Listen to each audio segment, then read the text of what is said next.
All right, everyone, welcome back to Champions of the Fog. We're loading in for trial number 1 of Silence versus Prism. We're going to be starting with a ghost face set on Larry's Treatment Theater. I'm yours, Little Regard, and joining me today is none other than OG Velociraptor, not Outcast Andrew. I got it right this time. Yeah, look at that. Hey, we all grow a little bit each day, learn something new, and today Rue learned my name. So, yeah, thanks for having me. This is a very special occasion for me. I was begging and pleading, and I actually get to cast a game for my own team. They told me not to be biased, and I said, "What do you mean biased? I'm gonna roast them." So here we are, Ghostface, Mariana representing Silence, and 4 familiar faces for me: Lily, Xander, Autumn, and Praise. As we're gonna take this first chase onto Praise, we did get a bunch of stock on Xander, and we saw a brief aura there. And if anyone's wondering what that came from, that's a dull totem from Undying that Lily surely knows about, and she will take a hit as well. So Mariana with Floppy Butcher, that will now be known to the survivors, getting a lot of early injuries. Yeah, a lot of early tags on the survivors. Still looking around for more, and just again walking in Shroud, trying to find something, stir something up. I imagine survivors at this moment are probably in a lane trying to check the line of sight. I don't even know if you can get a reset during this time, because they actually are going to go reset.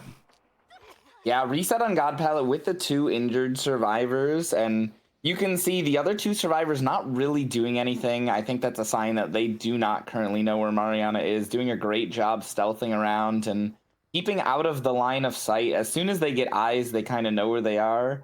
And if you're looking at this, it looks like we have a 4-gen towards the TV room on this side. So that's probably going to be the side Mariana prefers going late into the game.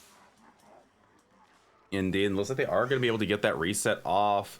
And if that happens, they actually have seemingly undone most of the pressure. But again, there is no corrupted intervention, so it's not like they're, wasting time out of the corrupted intervention. And they actually do find Nia. Nia will probably break them out of, well, they would have broken them out of stock. I guess they weren't looking at them in the direction.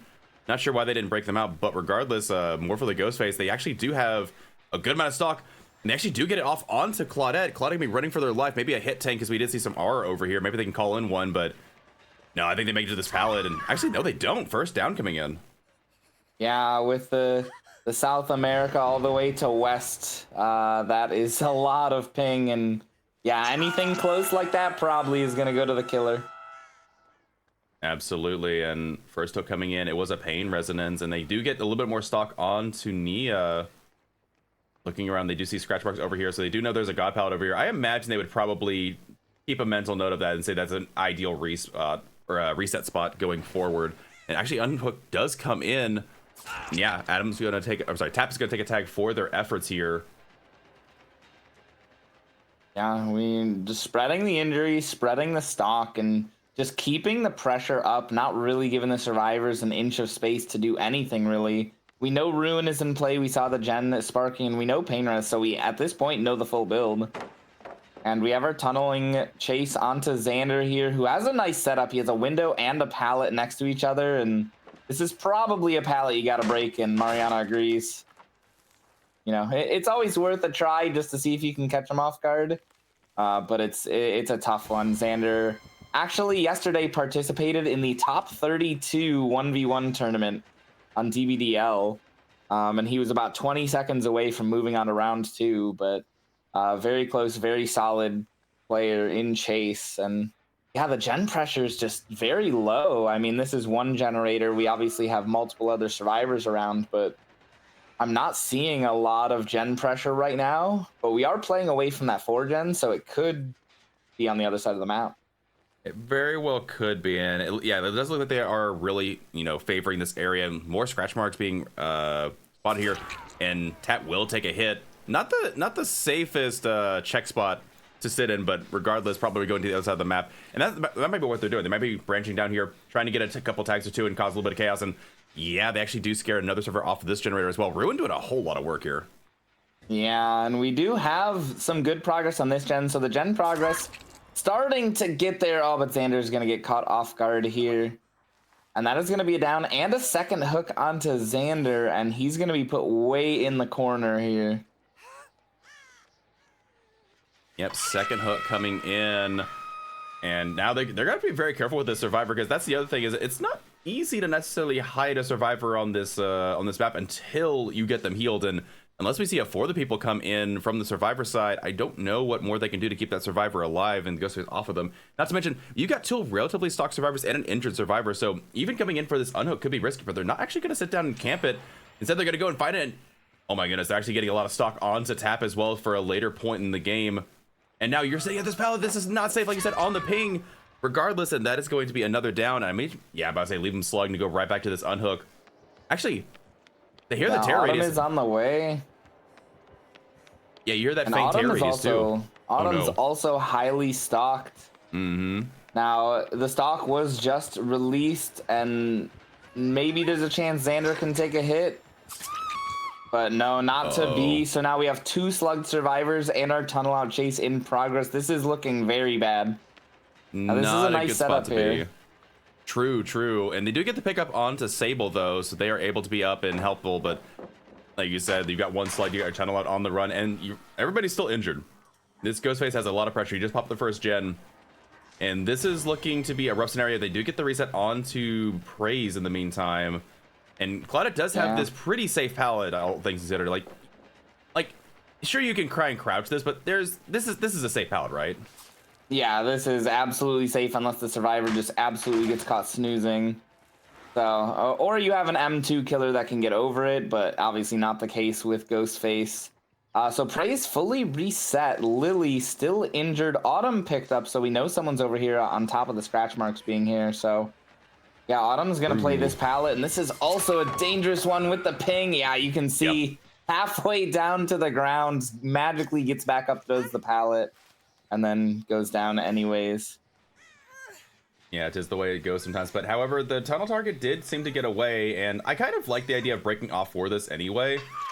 You know that they got a reset, and you got someone else over here, so that means that one person's on a gen, you get a free pain resonance, get some work off it. I don't think they were expecting to get revealed off of that, and Ghostface's gonna have to go back to waiting it out. Oh, that is where it is. Interesting. Nice ruin spot, honestly. Yeah, and it's interesting because you had 2 slugs. You saw 1 get picked up. You had your tunnel out and chase. You saw the other get picked up.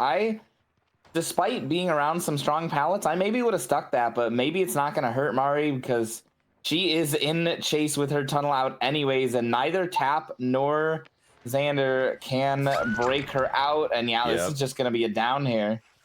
Yep. 1 death coming in, 4 gens remaining, and Tap still has to play a little bit carefully here. They are back where I think that's where the God Pallet is, right over there. Yeah, the God Pallet's over there, so they're about to say happy teabags. They're like, yes, this is looking pretty good for the Ghosters. I'll give them that. Yeah, this is looking like an astronomical result here. It's, only 1 generator completed. You're in the 3v1. All healed. Undying is gone. Ruin still punishing these generators, and you still have 2 pain reses in your back pocket. I mean, maybe in a best case scenario you can get 2 more generators done, but it's going to be really tough. Absolutely. And yeah, Ghostface looking around. To be fair, to this server's credit, they have managed to stealth out a little bit here, and Ghostface is on the prowl. There's no one currently stalked at the moment, so it is kind of like a clean reset break for them, but Ruin is still up. You still got 2 pain residents to deal with, and it is a 3v1. Yeah, I mean, even the best chase in a 3v1, you're at worst getting 2 generators, and there is Ruin, so that is something. We reveal where someone is, and we're going to take a tag, but that is still going to be Ruin gone, so now the passive gen regression is gone. That'll really help the survivors getting pushed off the gens. True. We'll see, we do have progress here. We do have a survivor here as well. Indeed, and that will be a breakout momentarily. I am surprised at some of these moments where the killer's not getting broken out of power. Yeah, it could be the ping. Sometimes Ghostface on ping, he kind of ducks behind a wall and it just stops, even though on the survivor screen they can still see him. See, it's funny because I duck behind a screen and then like 2 seconds later I get revealed anyway. So yeah, no, I know the feeling. So yeah, we're going all the way to these very far generators. Comfortable to leave our 4-gen because Mariana's not playing for the 4K2, defending that 4-gen. Mariana is playing it and going for the absolute throat here. We do have a God Pallet here, but Tap taking a lot of stock just to get around the wall.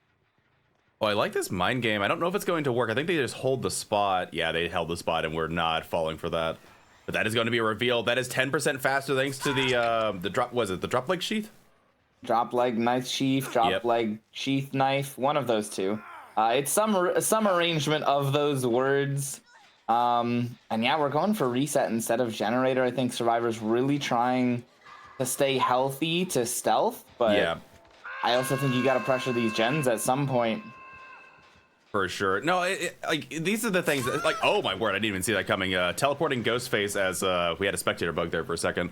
But that's the thing too, is like these sets, whenever you play super fast and ballsy, it usually doesn't end up rewarding you. I understand you have to get a gen done, but like Survivors have to play just as slow and methodical, if not more slow and methodical than the killer does on these types of matches. And so getting a reset is not a bad idea. But the problem is too, it kind of gave up a free tag there as well, which is not where you want to be. And another one coming in.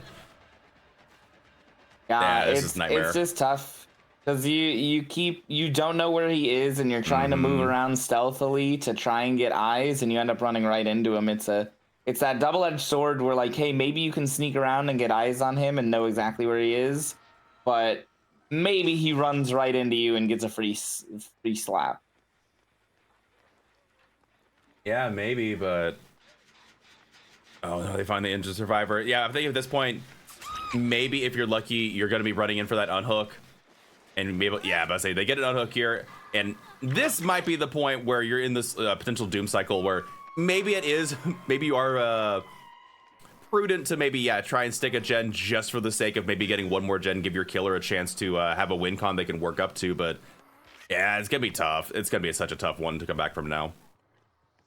Yeah, and it's also setting a realistic win con for your killer. I mean, 4K4, 4K5, realistically is not realistic. True. You know, they got rid of Undying, they got rid of Ruin, like that's all good, but I think those were a tad too late. Oh no. We're not looking in the right spots and things like that, and you know, your camera has to be flying back and forth in a situation like that where you know, he could come from either side, especially when you have like maybe a quarter of a second less to react because of the ping, where Mariana can just swing through, and if that quarter of a second doesn't come through, you're taking a hit either way. Yeah, and that's a situation because the two doors are not equidistant. The one that she was closer to was actually the closer door, so if she was on the other side of the pallet and was flipping between, that would have given her more time as well. Just it's these sets are not static. They are very dynamic, very fluid, and every single time you're going to get a different layout, and it's going to like challenge you in a different way. That's why it counts for reps. This is why you practice, and it's hard to practice enough to where you're aware of all these scenarios. Like it just takes hours, like thousands and thousands of hours. Yeah, and it's, you know, it's something that you can practice as much as you want, and as soon as the opponent doesn't play like the killers you've played against, you know, everything you've practiced goes out the door. You know, maybe there's someone who takes first chase and tries to get a stock and then tries to get it down, and then no one else is pressured off a gen. And Mariana has been doing a lot of hit and run, stock a little, hit and run, stock a little. It's just such a unique Ghostface style that I'm actually really enjoying watching. Yeah, it's a bit hybrid, isn't it? Yeah, it's hit and run Ghostface doesn't sound like how he should be played. He's an insta-down killer that's sneaky, but Mariana is making it work. So I will say, watching some other killers over the time, like Xeno plays very similarly with the hit and run. But what I'm also seeing that they do as well is that, like I said, a little bit stock here, a little bit of stock there. You still want to have one or two survivors that you're juggling a little bit, and then using your power also to make sure that you are constantly sneaking up and getting those tags and making them, you know, a bit flustered and realize they have to play it a lot more safe. And the hybrid playstyles I think work best. I mean, that's what I think we're seeing here is like I said, a little bit of stock, a little bit here, but it's a lot of hit and run. And I have seen like people that try to go all in on stock, it doesn't tend to work well. People that do only hit and run and and see that's what I mean. You just have less time to react. I mean, if you're caught looking, I think Tap's head was turned around looking. If you're just caught at that moment, you know, I think if Lily's head is forward, probably sees Murray in time, gets that pallet, but you know, it's looking wrong way at the wrong time. This is where I wish we had insight into the comms at just that exact moment, because I picture in my head they might have screamed when that happened, because if you're looking one way and then you immediately turn back and before you realize what's happening you just get instantly hit by Ghostface, Those are the moments that make this game still truly a horror game. Yeah, there's only the list of killers that actively scare me is very short, but Ghostface is on there. Hag is one of them as well. Oh my goodness, like a lot of the jump scare killers definitely do it for sure. Yeah, and when Onryo first came out and I was just working on a shack gen and I looked over at the window and I saw her halfway crawled through, I actually jumped. Oh goodness, that's actually pretty legit. To be fair, they're also freaky because they're intermittent, not phasing, but they're manifesting, like going in and out constantly is really eerie. I think again, aesthetically, my favorite killer is still Oni because there's something about hearing a primal roar and then hearing like stomp, stomp, stomp as he's coming towards you is terrifying. Yeah. That is viscerally unsettling. All right, they dropped the pallet. Okay, it's no longer a problem. It's all about the pallet drop.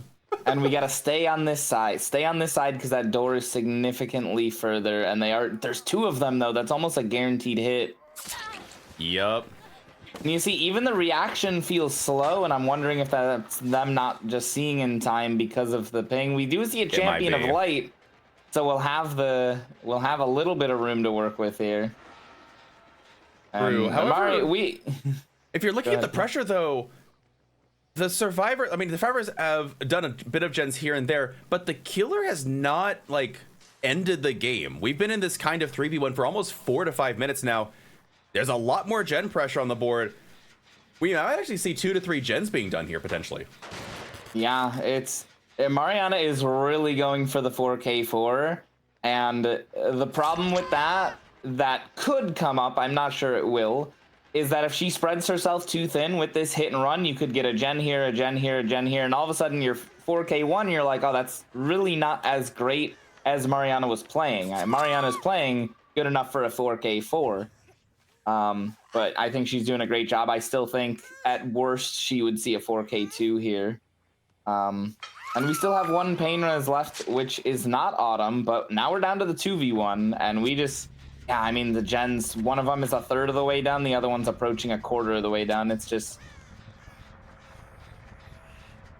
True. Yeah, and we have eyes on the killer, but, yeah, just not reacting in time, and that's gonna be the down. Yeah, yeah, we're just going. I don't think they're gonna be able to finish that final gen now. They had something going for a bit there. They had the gen pressure. There's a couple different gens with pressure, but they are going to check this one instead. So if Sable sticks it and they check too long here. Yeah, sees the sparks, knows it's still regressing, and might be looking for a stealth. So yeah, if Mariana takes too long to look for the stealth, I heard the gen. I'm not sure if he did because the spectator. Oh, he's actually over here picking up. So. I like this play, actually. That's a great idea. Yeah. Lily can get back on this gen. Praise can go back to the other gen. I mean, I'm not saying 4K3 is a great win con to give your killer. But it's better. It's better than 4K4, yeah. Oh, but now they know where both of them are. Yeah. These Ghostface sets really grind out. It's crazy because a lot of the time you can talk about expected win condition, expected hook states. Ghostface, and most killers have a range that's, maybe 6 to 8, 8 to 10. Ghostface can be 3 stages to like 4K2. Yeah, and it's crazy. Honestly, it's funny. I was thinking 4 stages and 4K2. So the fact that we were like 1 off on the same number there. Yeah, no, like these games swing wildly. Speaking of swing wildly, that is 4K4. Yeah, it is absolutely going to be a 4K4 unless we get a crazy hatch right on a slug survivor. But even then, you still can only let 1 gen be completed on the flip side. So, yeah, this is going to be a really, really tough win con. Just for good measure, we get another pain res. I mean, why not? Yeah. The entity will be more pleased. Speaking of it saying, hi, Tap, how's it going? And yeah. I thought they were wanting a Mori there for a second, but no, they're just gonna go and send him back. They're like, this game's gone on for almost 20 minutes. We're just sending it back to the campfire. Yeah, that's the other thing. Ghostface games can be very long. True. Because, survivors, like you said, they have to play slower than the Ghostface at points. And, when you let the killer control the pace like that, that's the result you're gonna run into. Oh, All right, everyone, welcome back to Champions of the Fog. We're loading in for trial number 2. It is now Prism's turn to take the killer mantle and see what they can do. This is, as we talked before, OG, this is going to be a bit of a difficult win con to try and live up to, but Killer's going to try, and I've even heard it said, I don't even disagree with this. If you have an impossible win con to face up against the killer, you try your best, and if you don't make it, no one's going to hold it against you. Yeah. And right off the bat, getting broken out of stealth, but we are going to take a tag. No sloppy. And no sloppy indeed. Looking around, we saw at least 2 totems in our screen so far. And yeah, we're taking this first chase, and yeah, so right off the bat, we're just insta-throwing pallets, and he's actually going to leave this one and go back into stealth. Maybe taking some notes here. I mean, we saw exactly how Mariana did it. Took a hit, took a little stock, and dipped. And yeah, right off the bat, we are getting off. Mariana let Ruin do so much work throughout that last game. True. And Praise, the survivors do know Ruin is in play at this point. Praise is going to be trying to do the same thing. And we do have a survivor here. We saw him kind of peeking through the corner. Yeah, trying to get stock through the side, but it's not going to work. First totem does go down, though. And they will actually, I think they get the stock here. Yeah. No, they get the reveal before. They were trying to use drop leg sheath. Oh, no. Yeah, but the add-on does insta recharge power. True. So now Praise has a 99 Jake. Only Undying is gone so far. And, you know, that's a special tool we'll use for later. We're going to find someone else here. Or at least a generator with progress. And yeah, it's tough because you see 2 gens with high progress already. And that is literally the win condition. Absolutely, and I mean, it's to be expected. Like, when survivors know that they can just, you know, bum rush gens, and that's the win condition. But however, they have to be a little bit careful. They can't be too aggressive on these gens, as obviously you don't want to give Ghostface a chance to snowball. They're gonna get a little bit of stock onto Ada and then leave them be. But yeah, like you said, there's multiple high progress gens across the area, and there's another totem going down. Ruin is still, however, up and running. And survivors seem to have the same idea as before. It's like, hey, Ruin's a powerhouse. Let's get rid of it early. Yeah, I think that's the huge difference I'm noticing, at least in the early game. Yeah, and the totem that's left is probably the worst totem spawn in Larry's, just the middle of the hallway. Here I am, come and get me. And, you know, they know that Ruin was not gone when they cleansed that second totem. And because of drop leg, we might get this. True. Able to skirt around, but... Oh, wow. Agreed. I can't believe that worked. That would have hit me. I'm genuinely surprised that did not hit. This might also be Champion of Light. Yeah, so Woz is, despite being an insta down, I think you have to leave this, but I mean, you need it at some point too. You need something here, and they do get the down he's eventually. Actually gonna win. Yeah, he's gonna win that little pathing We see different game gens in progress though. Look at that. Yeah, and that is 2 generators, unless it was an insta hook, and yeah, that is the win condition right there. And there's even a third one in progress, which will... No, not a pain res. Yeah, I was about to say, like, again, I don't think anyone's going to look at this kill and be like, how dare you not make... Like, it's such a tough win con. And they tried. They brought what they could. Yeah. They had a good little start, but again, it's tough. When survivors know all they have to do is throw pallets and just stick gens, it's such a hard win con. Yeah, the survivors knowing exactly how to play around this. And... You know, even Mariana here, about a quarter stocked. I think we just take this hit, yeah.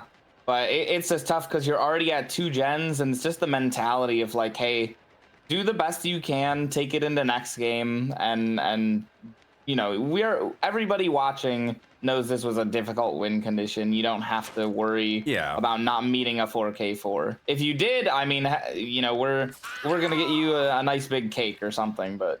Yeah, I was about to say, if they had actually managed to come into this with the tie condition in mind and somehow tie it, let alone win it, yeah, no, I buy that killer a steak. They earned it. Yeah, and there we go, seeing a bit of the other side of things, U.S. West to South America.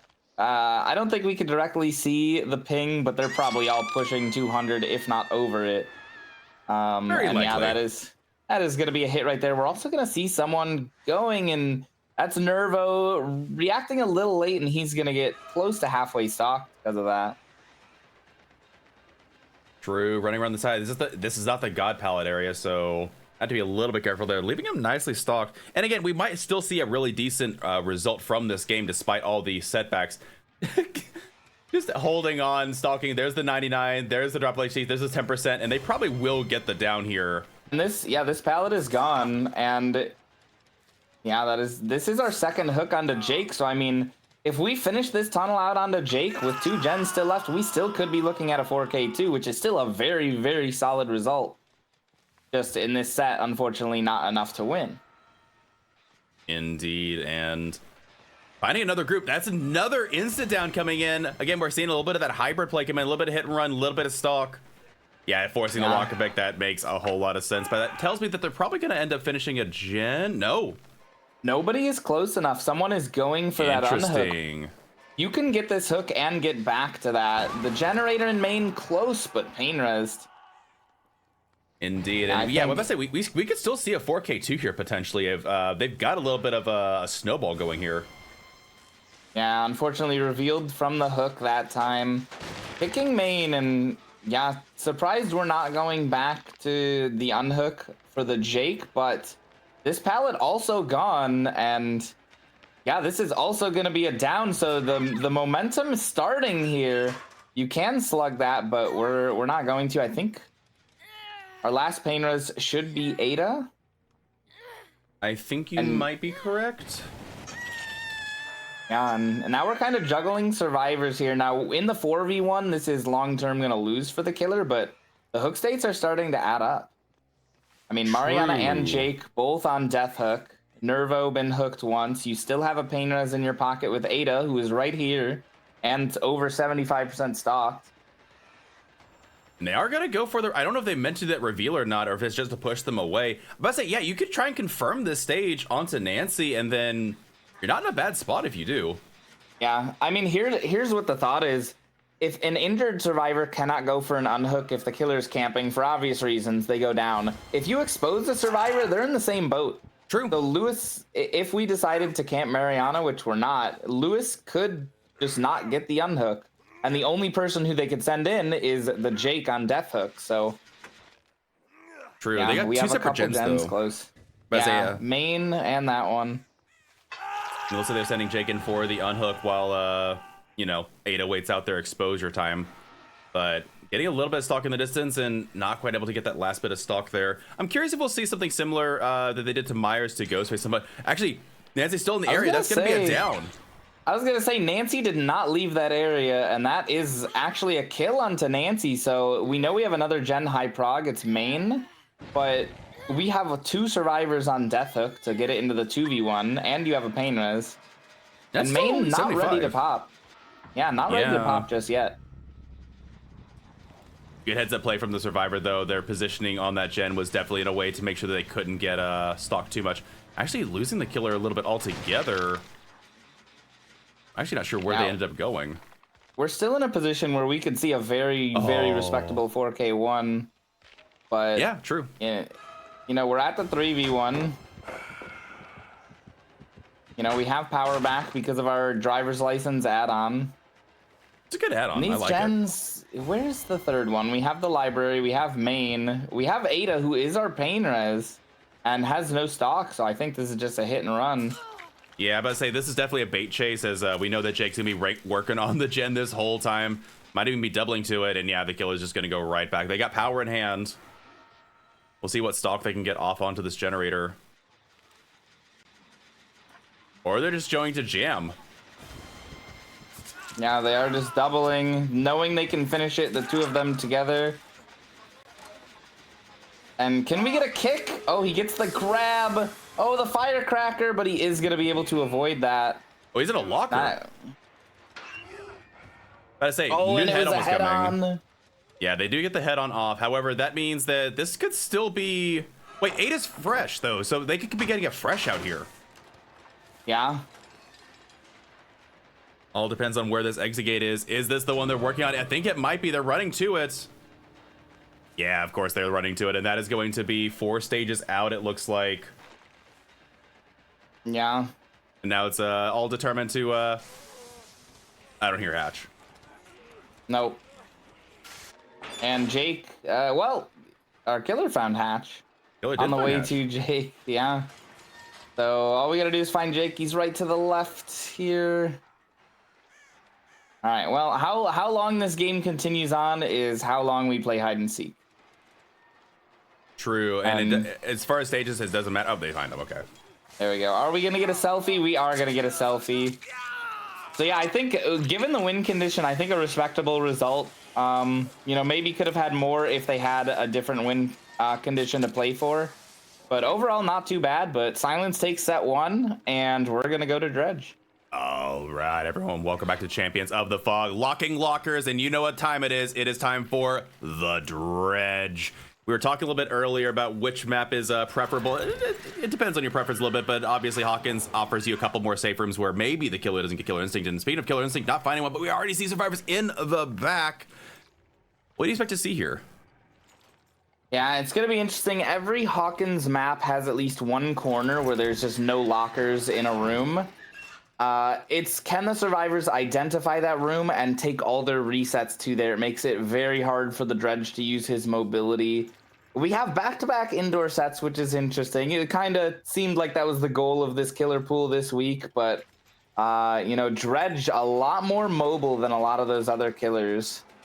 And yeah, we see a lot of lockers locked. So Silence not messing around, just immediately locking these lockers and just playing for it. And yeah, this is where Dredge excels. These setups here that are normally God setups are actually free tags if you're just a little patient. True, true. However, again, locking all these lockers that are in place, really making their mobility kind of a hindrance. Like in that situation, you obviously would have preferred to teleport to that locker, but you couldn't because it was locked. And yeah, just making sure to the little incremental advantages on the survivor side that they're putting through by the microplay is really, really well done. But this could be a hit, but it looks like we might actually see a hit tank coming in. I think Mariana is willingly going down under pallet, and yeah, is anyone nearby? We know this gen had progress, and yeah, right behind that. And yeah, throwing it on the wrong side, and this is dangerous because the more injuries Dredge has, the more his Nightfall charges up, and this might be another down if Nervo can't make the pallet. And no, he's not going to make that pallet. First gen pops, but now you have 2 downs right next to each other. True, true. And looks like they are going for the pickup right as we speak. And Hook coming in. I don't know if they noticed that. They did. Oh my goodness, that's so lucky to check. He must have seen some scratch marks because Ada did run up there, and there might have been scratch marks right kind of on the edge of the doorway. One thing that's worth noting too is we have Sloppy Butcher in play. Nightfall is almost here, and they've got 2 injured survivors and 1 on Hook. Yeah, it's a lot of momentum here. Only 1 gen completed. We know Ruin is hammering away at these gens, and we keep seeing Aura in this corner, which means there's a Dull Totem there. So Ruin and Undying both coming to life in these sets here. Absolutely. Hugging around this tile, going to the next one. This will be the last fresh survivor, but actually not allowing the injury. With both these pallets up, it's actually a pretty good loop. Yeah, you're going to have to break that. They'll be leaving all together, going back towards their hook, maybe to look for an unhook coming in. But actually, the only healthy survivor was in Chase, so no one can be here. And that's a weird visual bug, but yeah, finding the heartbeats, trying to find the reset here. Nervo very close to second stage, and it looks like we might be going back towards the hook. A little bit of a misclick there, but yeah, that's the one negative of locking so many lockers early as Nervo goes to second stage. If all the locks get broken, you have no more to work with, and I think we find the reset here. I think you're right. Door not open. Yeah, it is at the top of this staircase. One thing, if I remember correctly, though, in lockers, unless the Dredge breaks them, they respawn after they're broken, right? No, the locks are a one-time use. Really? So if they are locked, the Dredge can break them, and if they're broken, they're gone forever. Right, but if he breaks them upon leaving, it respawns. No, if he breaks out of the locker stays broken, yeah. Oh, so I didn't realize that. Okay. We have all 4 survivors injured, and we have Deathhook in Chase. A nice greed there that's actually going to pay off, and we're going to go for something pretty ambitious here. Ambitious indeed. I think it might work, though. No, they faked it. Very close. I think if his Remnant was a little closer, it could have worked. And even if we go to this God window here, even if he pre-drops this pallet, like, This paladin here is broken, so we're just kind of running to a dead zone. And we have a hit tank here, but again, taking hits only makes the Dredge stronger. It makes the Nightfall come faster, so... True. So ironically, we're seeing a bit of a different thing. We're still at 4 gens. Yeah. And you can put your Remnant right here, so if he vaults or if he goes around, you're just in trouble. And yeah, he will not make that vault. And yeah, good patience there by Kego, and that's going to be a down. This is a death, and the Survivor's taking the time to reset through Sloppy. With Ruin up, I don't think there's any gen progress anywhere. Really doesn't seem like there is at the moment, and Nightfall is just around the corner. 3v1 instigated, and same with Singularity and some other killers. They actually saw Jake. But we're gonna find Ada anyways. A little reversal of direction there, and yeah, we're not interested. We're not interested in the in playing it safe and taking chases. We want the hit and runs. We want to keep survivors injured.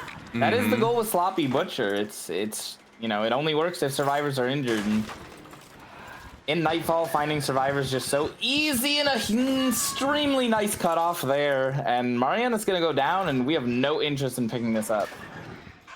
Not at all, and it does make sense. You've got 4K4 in your sights. Same as the first trial. Why not try and push your advantage and give your team an insanely stellar win condition to try to meet? And yeah, just the sheer pandemonium and chaos that this killer is invoking right now is really, really well done, showing why you snowball. And again, 3v1 against this killer, you just can't get gens done sometimes. Yeah, because he can be everywhere. And I touched earlier on the room without the locker. I think it's this corner, but Ada getting caught off guard. And if he finds Jake, this is 4K4, and we're just completely flipping the script. You know, Mariana was down here somewhere. About to say, looking around, they had an idea briefly about where they were, but now they're just checking around. And I imagine we're going to see the Survivor stealth out pretty hardcore until Nightfall ends at the very least. Which honestly, being injured, that's hard. Yeah, Ada's generator was reasonably close. Actually, taking the pickup here, I was going to say, be careful with Ada because her generator was pretty close. And if they go for that pickup, which they see are, because of Undying. Oh, that's crazy. Oh, no. And he didn't get the full pickup there. Oh, yeah, the pickup got messed up. This is it. If he chases Jake... Okay, I thought he was going to take that hook there for a second. He's trying to go cut Jake off from the hook. Knows he's going for Mariana, and Jake is going to make it pretty safely. But one of them is going to go down. Oh, no. Yeah, just swinging through. He said, yeah, I know where you live. I know where you're from. I know that I could probably get this hit, and just swinging through that. And yeah, now, once again, we're in the final chase, and Nightfall just slowly building up again. And yeah, Kego, I think, might just want to take the hook states, play it safe. You don't want anyone to bleed out here and give any leeway on that 4K4. No, absolutely. I appreciate taking this as well. I don't think you're losing anything at this point by it. You've got a slug on the ground. You've got someone injured. And that's the thing, too, is they might also be thinking the same thing. They might be thinking, actually, wait, no, this is Ada, so that you can hook her, and then that's a fresh one. But I say, even if you try and stealth out here, you're just looking for stages on escape with the hatch, so it's going to be kind of difficult. Yeah, and it's the same kind of thing we were thinking with Ghostface. Even if you get the hatch escape, it's still just 2 generators to win. That doesn't override the generator win con. So, yeah, I mean, it's just tough, and it's crazy how the script just flipped. 2 indoor sets. You usually think a team is either great for indoor or not great for indoor. Now, obviously, this is still pending Prism's Survivor game. Right. Yeah, we went from 4K4 on Silence's pick, Ghostface, to what is looking like asterisk 4K4 on Prism's pick. There's the unhook. But Nightfall is now active, which is definitely the scariest time to be alive. Yeah, and it's just tough because, you know, you're basically saying, you know, hey, I unhooked this guy, now you know where we both are, and you know, now where they should be, but we're actually getting a heartbeat, and that's the benefit of Nightfall. You can find that heartbeat. Gotta be careful here not to lose them. True, yeah. Trying to cut them off, you might, overshoot them. Yeah, we do see the scratch marks. I think they went through the doorway. Doing a in-place teleport, so that's actually Something that a lot of people don't know, if Dredge just teleports in place, he can get a heartbeat, and that will override any crouching. Oh, they actually made their way back over. I didn't even know they made their way back over here, but now they're just, yeah, now you're trapped in a cage, and that will be 4K4 confirmed. Really, really well played to this killer. They played this masterfully. Yeah, a returning the favor of the 4K4, and now Prism, it's their turn to load into a game only needing 2 generators to win. And you figure teams usually pick killers. They like to play both as and against. You know, you kind of have to have that double-edged sword, and well, we saw half the sword here for Prism, and we're you know, pending anything crazy, we're looking like we might see the Chuckster in that tiebreaker. Very, very true, but we will see in just a moment if we are, you know, like I said, halfway through this match, or if we're just at the end of the line. But regardless, phenomenal gameplay from both sides. And all right, everyone, welcome back to Champions of the Fall. We're loading in for trial number 4, either halfway or the end of the line. And this killer brought corrupt intervention. How do you? Okay, I'm not a personal fan, but they actually blocked 3 meaningful generators. How do you feel about this? I mean, your win condition is let no more than 1 generator pop, or at least that's tie. So if you can stop 3 of them from even being worked on from the start, yeah, I think that's a good way to do it. The reality is you got to play with what you're comfortable with. You know, your win con should steer your build a little bit, but it shouldn't fully control it. So listen, if you're more comfortable with corrupt, do it. Absolutely, I love it. Indeed, and looking around, teleporting over to the other side of the map, harassing, breaking out pallet. But Survivors, one thing I'm noticing is they are not giving this killer any kind of tag whatsoever for free. And I was like, we are on top. I say the really rough part about this win con specifically is there's 2 gens on this map that you just cannot defend reasonably. Yeah, you have the upstairs one in the lab, which is more dangerous to work because you can't really see around you. And then there's this one in the portal, which just has such an insane line of sight. And with the exception of Nurse, you will see any killer coming while you're working on that generator. Absolutely. And holding W, they get 1 tag with Sloppy going towards the other side. And now they have Chase with Nia. We'll be taking a tag as well. Only halfway to nightfall. Corrupt intervention almost over in the next 30 seconds. Coming up top to check this gen, but not hearing any progress nor survivor in the area. Well, looks like they're actually going for a very slow, methodical reset in the meantime, which I kind of appreciate. I think you could definitely afford that playstyle against this killer this early on in the game. Ooh, they actually find Nia though. Yeah, we find Nia, but we do not find the other reset, which was completed. And so we got 3 healthy survivors here, and yeah, Corrupt is up and no Ruin in play, which this is the first game in this matchup we have seen without Ruin. True, that is a good point, actually. I would have actually thought they would bring Ruin. Ruin is just such a sweet perk for this playstyle, but actually swinging a miss onto the survivor, trying to, yeah, there's going to be swapping targets, realizing they can't stay this too long is, again, and that's the thing, every time you switch targets, Ruin's not going to do nearly as much. Since, you know, it doesn't exist. So just taking a moment there to reflect on how that didn't hit. Maybe it was a little bit of auto aim. I know so many fantastic killer players that just say, please give me a toggle for auto aim. True. Yeah, this is not a great run here by Ace, and this is going to result in getting stuck in that room and going down, and Nervo has no interest in picking this up, which is interesting. Oh, they stick this. Wow. Yeah, Xander's gonna stick that. That is Tycon. I mean, that's the difference that you kind of see in, you know, we didn't get to see it in any matchup so far between Ghostface and between this one. Survivors are willing to take a hit to do the first generator because that is the Tycon. Versus, you know, if it's like 4K1, you probably pre-leave that and, you know, play it safer. For sure. Being so greedy with these pallets, especially on this ping, I'm surprised, but it's working out for them. And we are going to get our first hook here, and we are going to get a pain res there. So between Sloppy, Corrupt, Pain res, we know 3 perks, and the Survivor's in a really good spot. They really haven't used a lot of pallets. I mean, that's one of the dangers of Hawkins, where if you use a lot of pallets, you can just create massive dead zones. And you're doing a really good job at, oh, swinging through the pallet. I was gonna say, not the strongest pallet here, but it's crazy. In a normal game, and I say normal, like if you're setting the win con, this is a great position for the killer to be. You have a Survivor slugged next to Hook and only one generator complete, but you now have another generator here, and yeah, they're just gonna pop it in his face. Again, in a 4K1 win con, this is probably a 2-tap because of the stagger. Yeah.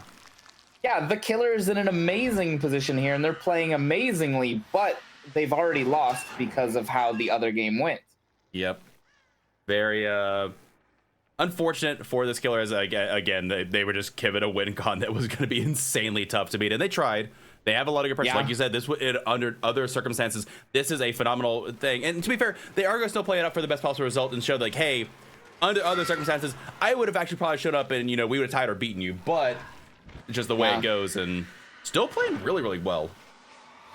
Yeah, I mean, getting the slugs, getting the pressure, only 2 gens complete. Now, I would attach that with the asterisks of, I think, both those gens that popped in his face, the Survivor would have pre-left if it was a 4K1 win con or something like that.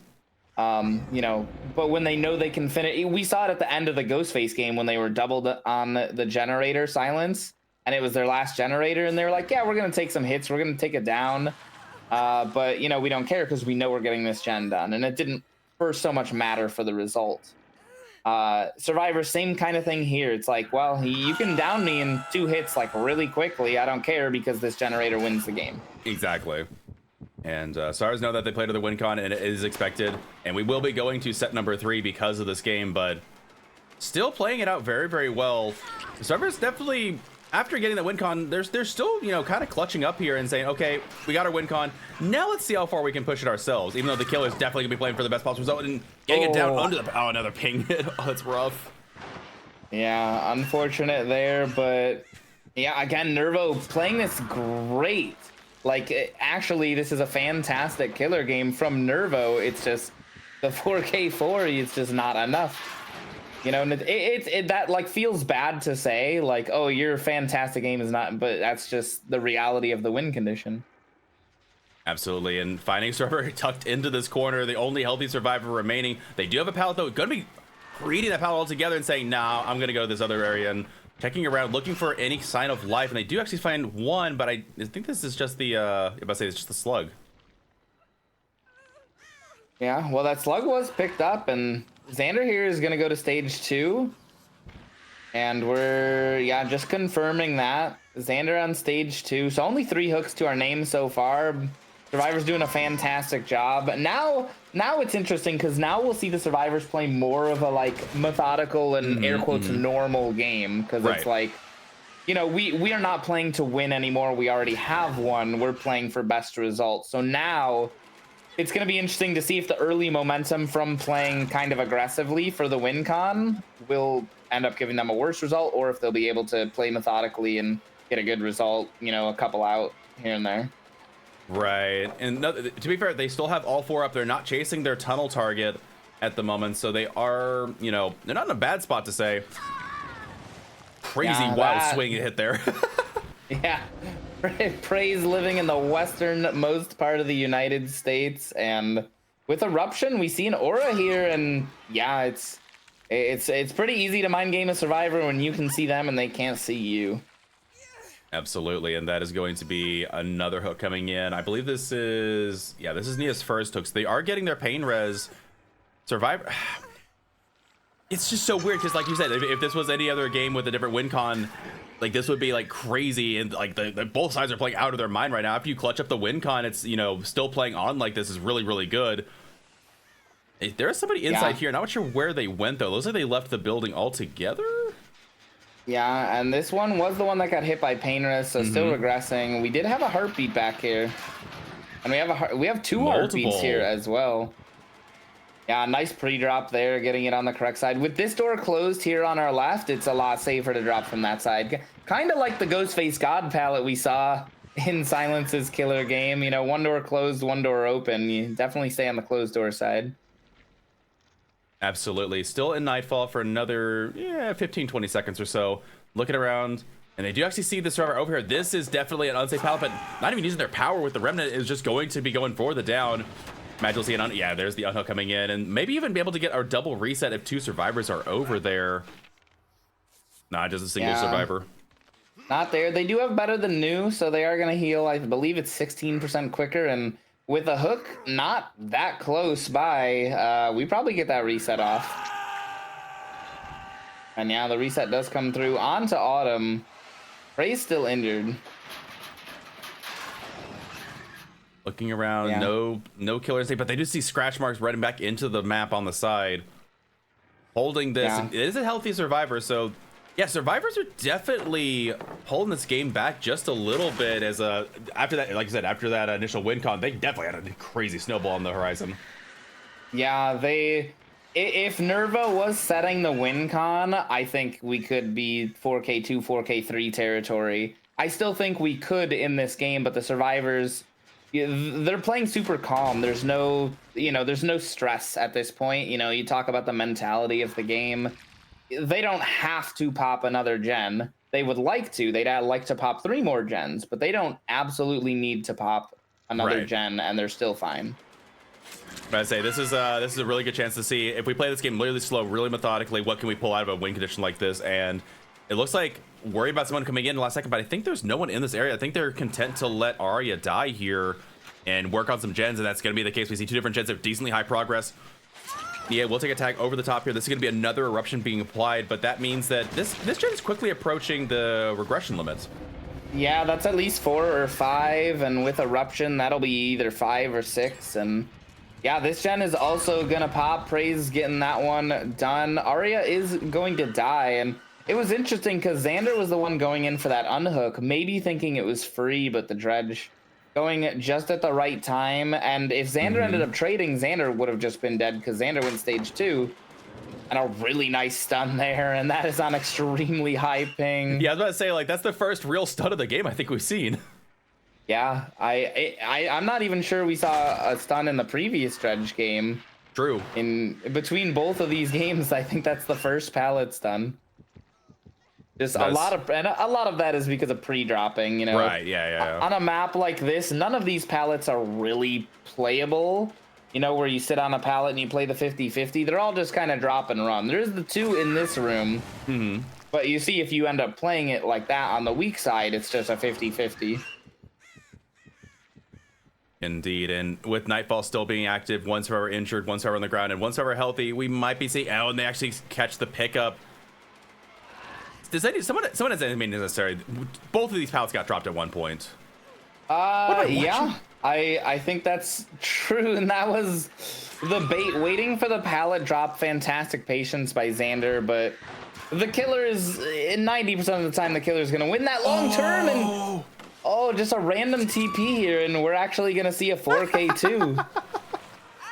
I think if I was Nerva, I'd just be really proud of this result. Oh, absolutely. I mean, 4K2 is a fantastic result for any killer.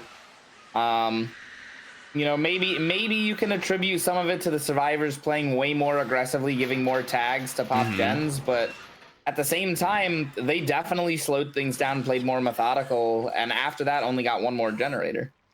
True. They play, and to be fair, they got that 1 more generator done in a 4. I think that there's still 4v1 scenario, so they, like, once the 3v1 hit, it was just a deadlock after that. But regardless, really fun game to watch. Even like, if you didn't have the win con in mind, this game was like really tight. Oh yeah, fantastically played, and it really could have gone either way, where a mistake here or there by Nervo could have resulted in 2 more gens popping. And now we just gotta find Praise, and Hatch is in play now. On this map, it literally could be anywhere. Very true. And we're maybe going around to listen for it or find our survivor. And not seeing checking anything upstairs. Yeah, Hatch cannot spawn up there or down here. We heard something. I thought that was a killer instinct somewhere. I don't know where it was. I think the killer does, though. No, they don't. Oh. maybe TPing across the map, because you will hear the hatch if you TP by it, and he is he has tenacity. What? And he crawled all the way over here to try and get a bleed out. This is a fresh bleed out, is it not? Yeah, it is. It is a fresh bleed out. This server's not been hooked. You know, it doesn't make a difference for the score, but it's a little extra for, you know, Prism to say, hey, you never hooked this guy. And yeah, I don't see Nervo finding this in time, so this will be a bleed out. I was about to say, it's in portal room. It's pretty far away from the generators, and you're not gonna hear it. You're right next to a generator. There's no way you hear that. Yeah, and tenacity makes you quieter on the ground. So true. Combine all three. He's just spinning in circles, and yeah, Victory he's circle. gonna go to the campfire, and there it is. So yeah, 1-1. We're going to Chucky on the saloon. All right, everyone, welcome back to Champions of the Fog. We're loading in for trial number 5. It's the tiebreaker set. It is the good gal coming out on Dead Dog Saloon, and you'll love to see it. Okay, tell me, OG, how much Chucky have you watched on this map? Well, in practice this week, a lot. Thankfully, didn't have to participate. Now, interestingly, using Tiffany and shorting that one a bit. Chucky's. Oh, no, that was not a short. That was actually, I guess, the most insane advanced bait I've ever seen. But what I was gonna say is Chucky's orange hair actually makes him kind of blend in with the bushes here. Oh. And so using Tiffany, I think maybe competitive disadvantage? I don't know, but nevertheless, still Chucky or Tiffany, they are shorter than many of the bushes here on this map. What a turn of events. Oh my word. And just immediately going right back down. Okay, this might be the spiciest first minute of a game of Dead by Daylight I've seen in like ever. That was insane. Not only, I was wondering why Autumn pathed that way. I was like, you're kind of running back into the killer and ending up getting the head-on stun. There was a plan all along. And then the scamper directly, we're going to elect not to kick that one. But the scamper directly for the insta-down again. It was a wild scream, sorry. Just I'm just listening to it. I was just thinking as we're loading in, we can't quote Chucky too much because that would be unprofessional, but you know, Tiffany has some fantastic quotes of her own as we're gonna see both pop there with the big cloud and eruption applied, and we also saw pain res on the hook and corrupt when we loaded in, so we actually know the full build. And it's crazy because if you blinked, you would have missed it. Exactly, it's kind of crazy, yeah, because yeah, Corrupted, we saw with Corrupted, a good line of Corrupt on the other side. We see that pretty commonly, but yeah, didn't use it too much. Only got about 20-30 seconds of value out of it, and honestly, they do get the unhook coming in. Gonna go for the tag onto Claudette as the unhook does come in. Meg getting a little bit of distance onto the other side. Wait, this isn't Meg. Is this Tari? I swear, Tari is like the mimic of all the other survivors. They look like every other survivor. They have so many outfits. It just I can't. Tori has a Nia outfit. Tori has a Meg outfit. And oh, that one hits as we see the Sloppy Butcher add-on being used. And that's going to be a second hook onto Autumn here. One generator did pop. And I think we have 3 different gens in progress, but none in danger of popping anytime soon. Absolutely. And like you said, second hook coming in. Very central hook as well. Looking to probably put their Pop Goes Weasel onto something useful. And okay, gonna be breaking up in this loop right off the bat. Looking around in the back. They actually expected the rotation and get it down onto Claudette. That is some next level game sense. Yeah, that's crazy. And the unhook is gonna come in here, but it's gonna be so quick. I'm wondering if it was too quick because now you have 3 survivors accounted for. At most, you have 1 generator. Now, you know, I don't want to say anything Caster's curse, but both of the first games of this set have been 4K4. And we're definitely off to an explosive start here. You really are. And they actually push Hottie off of the gen with the most progress too, applying a kick to it and going back for the hook. This is an insanely powerful start for our killer here. And we'll see what the stars can do. The 3v1 is starting at 4 gens. Obviously, Chucky's pressure at a 3v1 is a lot less than, you know, Dredge, Singularity, some other killers that can, you know, apply some crazy map-wide pressure, but this killer clearly is not to be trifled with. Yeah, I agree. He is lurking around. We're gonna do another pop eruption here, and we're already at the gen regression events, which means the pain res likely hit that as well. Full reset does come in, so yeah, Chucky just does not have the map presence of a Dredge or the sneak ability of a Ghostface or the cameras of a Singularity, you know. So I would anticipate we don't see another 4K4, but listen, I wouldn't have loaded in today thinking we would get 4K4s in both of our first games for the other True. sets. No, that's entirely valid. And with Eruption being applied everywhere, actually not in a bad spot. But now the problem is they're having a little bit of trouble locating. It looks like they do actually find Tap at the top of the saloon, which tells me that we're probably going to see the other two survivors finding their own gens as well as the chase does commence. And they actually got a lot of distance. Both of these players got a lot of distance off of the gallows. And Tiffany expecting the exact same thing. We'll go back to the gen. Claudette on the top of main. It looks like Hottie might have been in the back here on the same gen that we're going to get pushed off. Going back towards Water Tower to take some cover. But now this might be a tag. Maybe? Maybe I spoke too soon. An interesting usage of life. It did buy a little bit of time there. And we are taking chase away from the gens that we know are in progress. So obviously main is in progress, but it's very difficult to get to.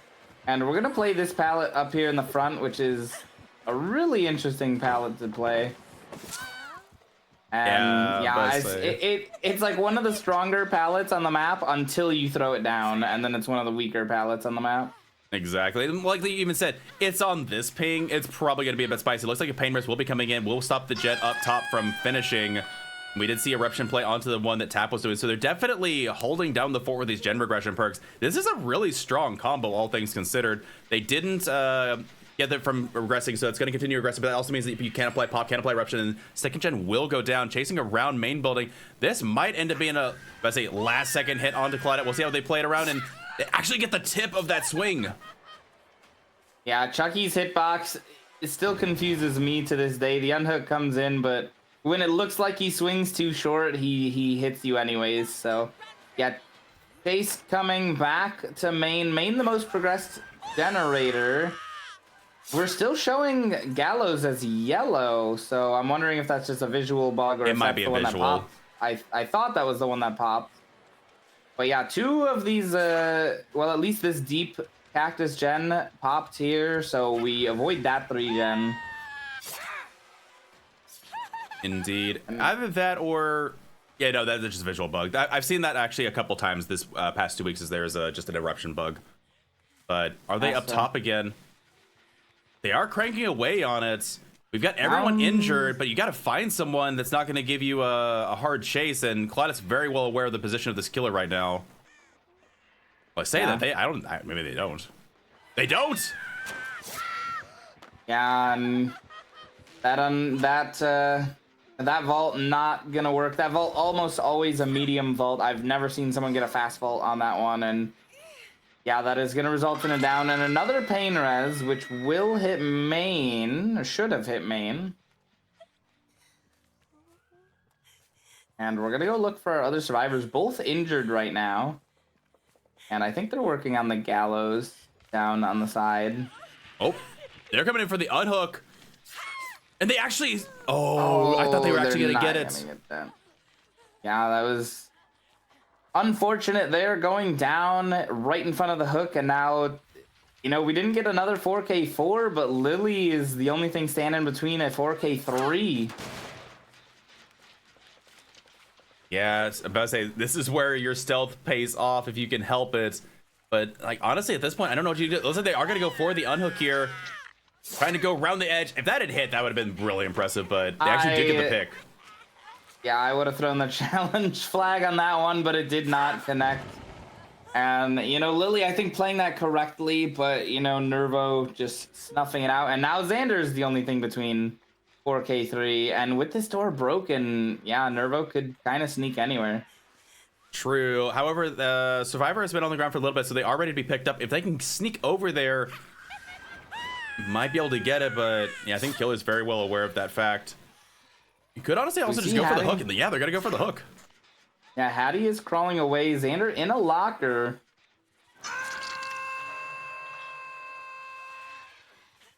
I say, I think, has Claudette been hooked yet is my question. I don't... They have to have. Yeah. Yeah, with the hook count, they have to have, and yeah, it's tough because should Nervo leave these two hooks at all, you can stand here and sit between them if you're comfortable with 4K2. Maybe suspicious of them sneaking that generator down there by the water tower. The unhook is going to come in, and it's going to be relatively safe, and you have a choice to make here because whoever you go for, the other one likely goes for the other unhook. So, and if you leave them, yeah, and Nervo kind of feeling that. I was gonna say if you leave them, they can go sneak into another generator. So, exactly. And getting cheese with somebody, still not committing to anyone just yet. But I say you can secure seconds. You've got a lot of options here. But what I am pretty sure I can say safe at this point is I don't know how they complete another gen here. Yeah, I mean, you'd have to have one at high progress. We do have a couple that are near regression limit, but that doesn't help you if the gen progress is 0. Yeah, but I say if everyone's on the ground dying, and ooh, Claudette actually ducked inside. Sneaky play. So that's the downside of opening that door. You do open up this window loop to be a lot stronger, but you can be a bit sneakier on the killer side. So it's, you know, a double-edged sword. I feel like I'm saying that a lot, but Xander making it work for him. True. And that is going to be a down onto Claudette, which means that now Hottie's going to have to hide, but I don't know what you can do at this point. I think it's been one of those very slow spiral grinds down to nothing as Service try to make something happen, but Killer just has a bit of a vice grip on things and is not going to let you get away with it. Yeah, just unfortunate here. Especially with the location of the downs. I mean, you think about Hattie's unhook that didn't come through. That just turned this game into, hey, maybe we can get another gen or two to, all right, now we're juggling survivors off hook. And yeah, wanting to force Tap to die here, but makes also sense. Aware that generator was kind of close. I think it was above 50%, maybe 75. And now closer to 50. But yeah, as soon as Nervo leaves, we do see the pickup come in, and we're gonna chain these windows together here. Again, we saw this right at the beginning of the game. I like that. What I genuinely thought was a failed scamper right off the bat was actually an insane mind game that ended up working. And yeah, we have a survivor in chase here, and yeah, it's just a tough spot to be. Chucky, Tiffany, so small, and yeah, using the Chuck spots there, and yeah, I'm gonna be able to see Aria. Yeah, Chuck spots. It's a term I've heard here and there. It's basically Chucky check spots, where you use the third-person camera to see things other killers can't see. I can't tell if I am like happy this is a thing or if like the inner like cringe of dad jokes is taking over. I have some feelings to sort out here. A little bit of both. You've never heard Chuck spots? No, I haven't. Like, it's both clever and irritating. I'm still sorting how I feel about it. Oh my goodness, that almost hit. That would have been an insane hit. Yeah, Xander giving Nervo the business with that head on and simultaneously kind of waving the white flag saying, hey, we could keep this going, or, you know, I could give you a bonk and we'll call it a game. So it is going to be a 4K3, a 1-gen improvement off the previous 2 sets in their first games. Mm-hmm. And yeah, 3 gens to win for Silence. It's interesting. Usually the killer going first, as he's returning the favor from that head on. The killer going first, you know, you want to set a good win con, and then the survivors have to, you know, match that or beat that. And the survivors feel like they've had the advantage on the second game this whole series. That's pretty fair, actually. That's a pretty fair assumption, and yeah, we'll see what they're feeling. Wait, can you do this reverse too? Oh my word, you can. You know, the game ends how it began, and in that poetic fashion, we'll be going in for trial number 6 in just a second. As all right, everyone, welcome back to Champions of the Fog. We're loading in for trial number 6. It is the final trial of this match, and we're gonna be seeing. Okay, so pay to win cosmetic, default Chuckster here. What do we look at? What is this? Oh my goodness. Okay, this is the exact same corrupt we saw before. Similar, yeah, and we're also gonna see a very early hit as we did before. Mm-hmm. And once again, taking it to main, but with the lunge. Oh, not able to turn perfectly there. Interesting. Oh, And you even hear the locker? yeah, someone is in there going for head-on stuff, and What? it wasn't that one. Yeah, I was about to say, it's behind you, buddy. Yeah, maybe thinking there's darkness revealed or something in play, but Oh, a nice blind there from Nervo, yeah.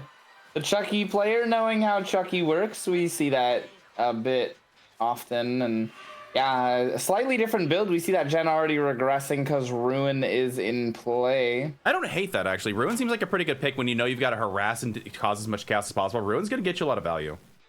Yeah, and you know, on this map, it seems like there's always a spawn in the water tower, which is the worst possible spawn. But we actually did not get that spawn this time, looking around at our totems, and Nervo kind of giving us Shack Pallet, and then this is going to be close, but he is actually going to get that stun. Very nicely done. That On ping. very well could have been a Pokos. Yeah. Yeah, very, very well played there, and they're doing a really good job looping this first. We see on the side, we see one gen almost done with another gen being doubled, it seems like.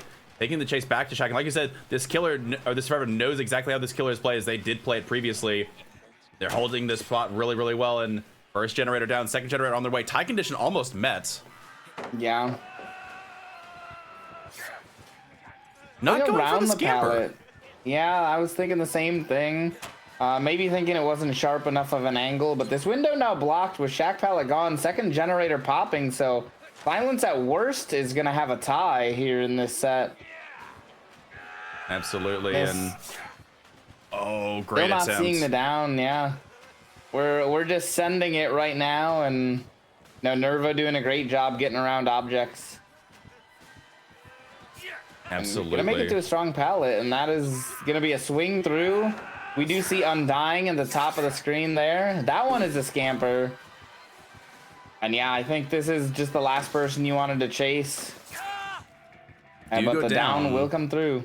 I say, but at what cost? You've lost 2 gens. This is your first hook of the game, and we do see it looks like another gen is being doubled far away. And I'm wondering if this rotation is actually more of a bait.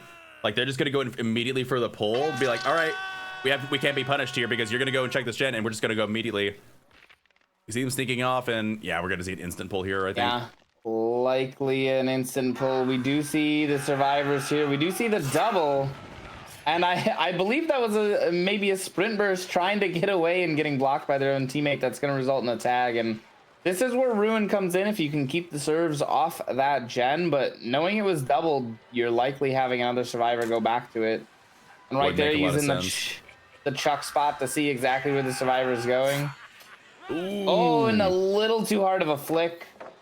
Realizing the survivor branched off to the left. And wild swing and a miss. miss. This pallet. Yeah, hugging on for dear life. We actually see Claudette on the side with the flashlight ready to play interference if they need to.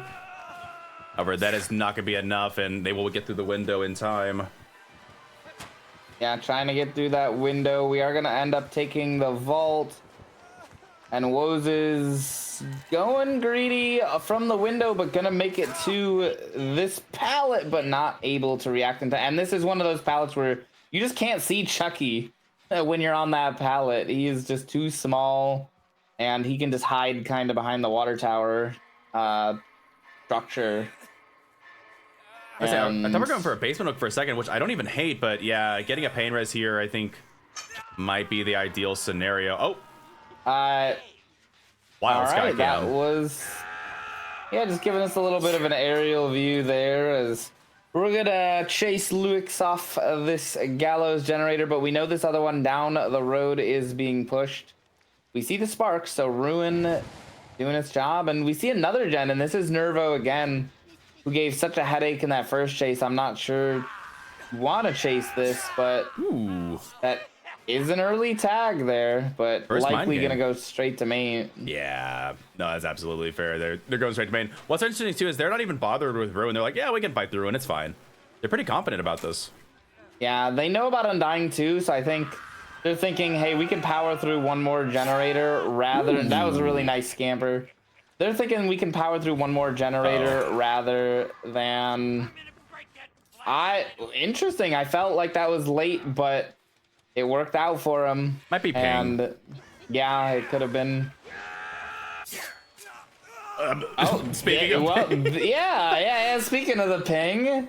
The ping giveth and the ping taketh away. I guess. And we do see Nervo rotating towards Gallows. We also see Gallows with a lot of progress and trying to bait him down, and Adam holding strong there. Not falling for the bait, but yeah, with balanced landing, that's just a relatively safe place to be. Absolutely, and gonna be going back. They're actually making this game stall up pretty hard. They're taking this tie condition very seriously. Yeah, I mean, you have to. It's tie or lose at this point. Absolutely. Holding around, but we do see a lot of gens with high progress, and they are at some point, especially in a 4v1, now the tags are being, healed up. We might start to see some stuff pop. Yeah. I don't know how you pull back from this now. It was getting close for a little bit there, but they've reset, they've, compiled back, and now you've got to get a hit. Looks like you will get a tag, but like I said, we can see this gen being doubled. You've got a separate gen being worked on altogether. You've got this gen being harassed. This is a tall ask now to get this pressure back. Yeah, you basically can just double two gens at the opposite sides of the street, and Chucky, being a 110 killer, just can't go back and forth quick enough to take the pressure off the gens. So it's just a matter of time. It's the war of attrition that in the 4v1 survivors will always win if they're playing smart. Mm-hmm. Absolutely, and Jake taking chase once again at the main building. It's unfortunate because Chucky, again, you don't have Bamboozle. You couldn't afford to bring it in. One of the tougher things to play, and once again, we see survivors are just really hugging onto these gens. We see Renato up top on the Gallows. We saw the other one that Claudette was working on still. Haven't seen Hydro Hair of Claudette. Renato running far back deep into the map. I'm almost getting a tag, but they're going to just drop it. And looking from the perspective, yeah, we're going to see Claudette finish their generator here in just a moment. And again, hard fought, but tough win con to try and meet. Yeah, it's just unfortunate, and that's literally been the story all day with these sets, where the killer in the second game just not having a realistic win con to defend. We had a 4K4, 4K4, 4K3 was the first games of this matchup. Yep. And it's just, how often do you see that? Maybe in one game of a matchup, but a nice duck there. And yeah, Nervo clearly knowing the limitations of Chucky. Good drop back, but ultimately not going to be enough, and they're going to be switching targets. Just good chases, good play from both sides, but yeah, in the end, Silence will be coming away victorious here in set number 3. And again, these teams, both of them were really swingy in the results, but both of these teams fought pretty dang hard, and we still might even still see a similar result here on Chucky. These teams are very evenly matched. Yeah, and it's I've seen quite a few Silence Prism matchups in my day, and I've seen it go both ways. I've seen it be a tie. They're very close teams that, it really feels like it comes down to who's better that day and who's more comfortable in the killers, and, who's just playing better on any given day. And, today It's looking like it's Silence. Absolutely. We see that 5th gen underway as Jake is banging it out outside of main. Chucky is switching targets, but I think they're going to commit to this gen, and that will be the final one. And Adam was the adrenaline survivor. Oh my word. But we'll be looking at stages out here as Jake takes the last chase of the match. And it looks like we got a bit of a chain here of survivors ready to take hits. Renato taking a hit. We've got it's a conga line. Yep. Exit is almost ready to go. Gonna be trying to cut them off. They don't have the dash in hand ready yet. And actually, these survivors are gonna get chased back into the map. This pallet is still available. So they want the Jake, though. Taking the Jake up on main. It's less places to get away, but yeah, more places to make a quick turn like that, and I think Jake is just getting out. Yep. That is all 4 As survivors is out. the rest of the team. And yeah, But- that's all 4 out. Very well played there by Silence, and they're gonna take